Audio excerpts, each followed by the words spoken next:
3 poems from my book. Oh, look at that. Wow. It's full of water, you know, it's heavy on the bottom. My True Body. It's for sale here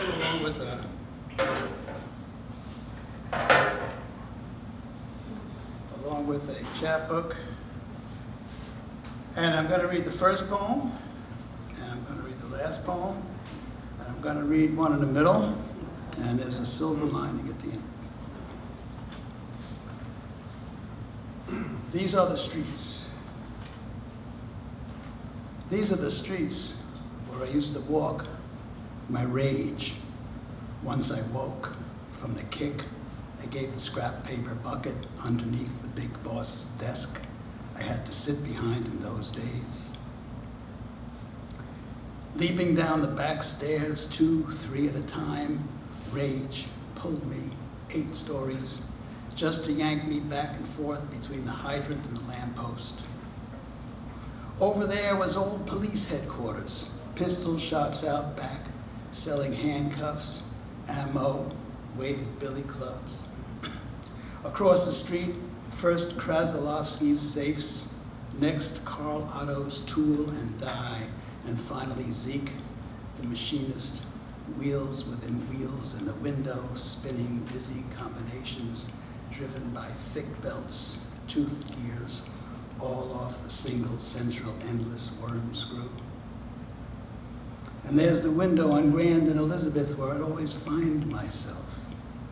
No jacket in a winter drizzle, staring at the t-shirts, one of Mussolini, another of Sophia, staring at the long-spouted, bright tin olive oil cans, at the hand-painted cheap espresso cups, staring into the gloomy eyes of San Gennaro, the blood in its vial gone liquid again, blaspheming black Vesuvius bubbling over behind him.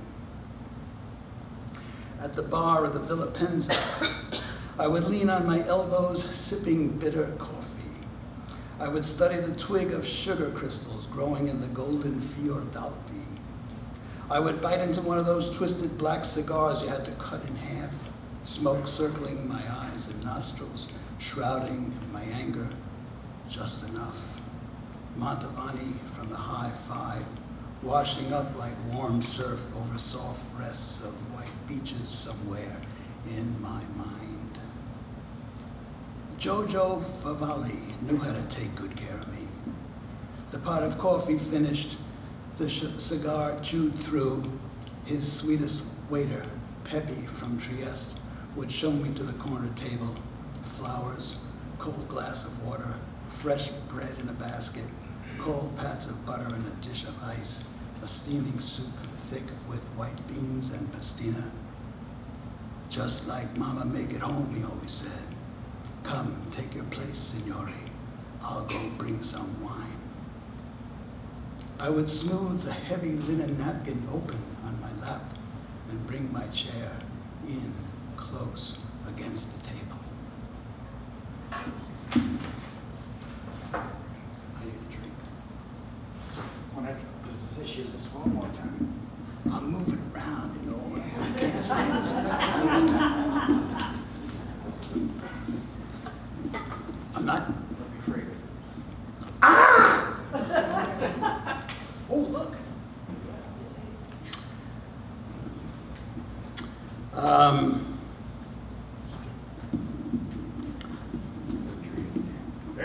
Okay, thank you. This poem has a Hebrew title, Lech Lecha. It's from the Hebrew Bible, and it means go to yourself. Well, that's what I think it means. Lech Lecha, go to yourself. Outside, alone, in real dark, beyond the net of light cast by the house, his back to the looming roof, all that care, all that obligation. Here, the choked murmur rises from tangled grasses, wakened, commanding, go to yourself. That other country, still unknown. And I'm going to close with a long poem with a silver lining. Just as I am, Monday, September 1st.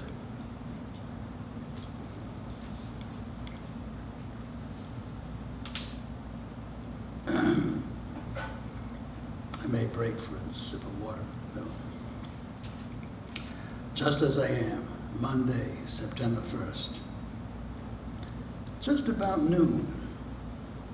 My back is to the sun, my face into the wind, northeast. In my vista are the dunes just up the beach from Ballston, the ocean, and the sky. There had been a man and woman standing where the mild waves lay out their winnowings along the glistening stones discovered by their slosh and drag.